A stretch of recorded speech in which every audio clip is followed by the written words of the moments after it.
Majority Leader, you have the floor. I think Senator Rowan Padilla wants the floor. Yes, sir. Yes, Senator Padilla, you're recognized. Maraming salamat po, Ginoong Pangulo. Nais ko lamang pong kunin ang pagkakataon nito bilang parlamentaryong pagsisiyasat po. Sana ganap po di ito sapagkat, Ginoong Pangulo, ako po'y naguguluhan. Sapagkat dito pong nakaraang Huwebes, meron pong naglabas na isang journalist ito, isang istasyon, na sinasabi na ako daw po ay nagngat-ngat dito sa loob ng Senado. Ito po ay ano po yung middle finger po. Habang tayo daw po ay nagsasagawa ng lupang hinirang, nagpa-flag ceremony, ako daw po ay nagngat-ngat.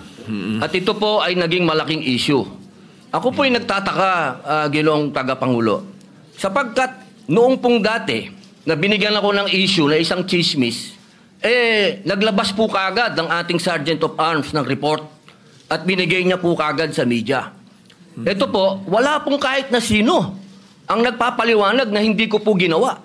Ang tanong ko po, meron po ba tayong tinititigan sa tinitingnan dito?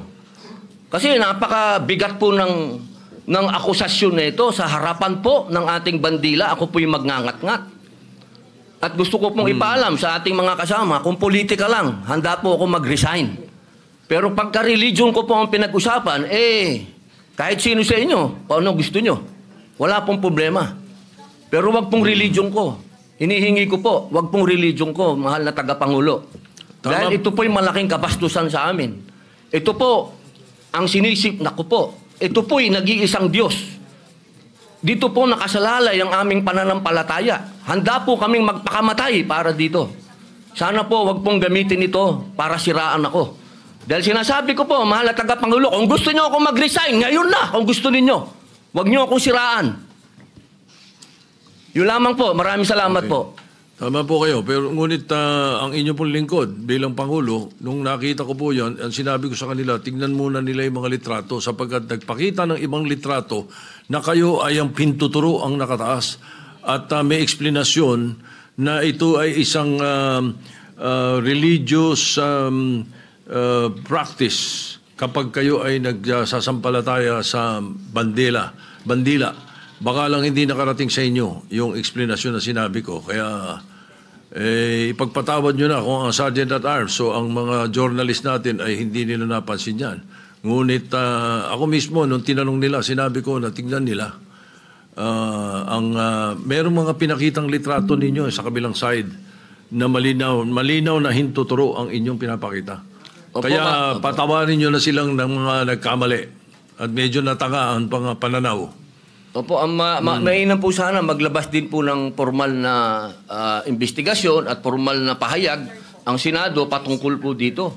Kasi, Ginoong Pangulo, yung lumabas pong mga, meron pang parang dinoktor pa Meron pong, malabo yung isang litrato Meron pong nilabas sa apology ang Rappler sa inyo. Opo. Na ito ay mali ang pagkakasabi nila na kayo ay merong ginawang tawag niyo po, ingat-ngat. Opo. Alam niyo po, Ginoong Pangulo. Humingi ng tawad sa inyo. Ayan, Opo, pero napakainam po kung manggagaling po sa Senado sapagkat marami naman pong camera dito ang magsasabi na hindi ko po ginawa yan. Hindi ko po magagawa yan. Tama. Napakalaking pambabastos po niyan. Hindi ko po magagawa, Ginoong Pangulo. Ako na mismo bilang bilang Senate President o tagapangulo ninyo, ako na nagsasabi na hindi ninyo ginawa yan. At tama yung mag-apologize sila sapagkat mali ang pinakita nila. Patawarin nyo na sila. Meron pang isa, merong naglabas din ng isang fake news na meron daw kumakanta rito ng Bayang Magiliw na pababoy. Papayagan ba natin mangyari dito yun? Hindi po totoo yun. Hindi nangyayari yun. Nandito kami at wala tayong nakitang nagkumanta ng Bayang Magiliw dito o ng Lupang Hinirang dito na mali. Kaya dapat nag-iingat ang ating mga netizens. Na ibang napakahusay ng mga netizens natin kung tutuusin Pero may mga ilan nakakasingit talaga ng mga fake news na ganyan. Siguro masyado lang kayong popular kaya kayo pinag-initan.